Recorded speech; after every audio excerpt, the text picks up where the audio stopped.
మూలతో బ్రహ్మరూపాయ మధ్యతో విష్ణురూపిణి అగ్రత శివరూపాయ వృక్షరాజాయతే నమః.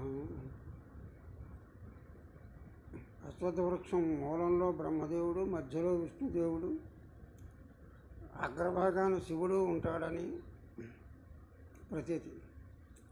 ఆకుల్లో కొమ్మల్లో వేదాలు, పుణ్యక్షేత్రాలు, గోవులు, బ్రాహ్మణులు ఉంటారని ప్రతీతి. ఈ అశ్వత్థ వృక్షానికి పూజ కానీ, ప్రదక్షిణాలు కానీ, భగవన్నామ స్మరణ చేస్తే తీరని కోరికలు అంటూ ఉండవు. సంతానం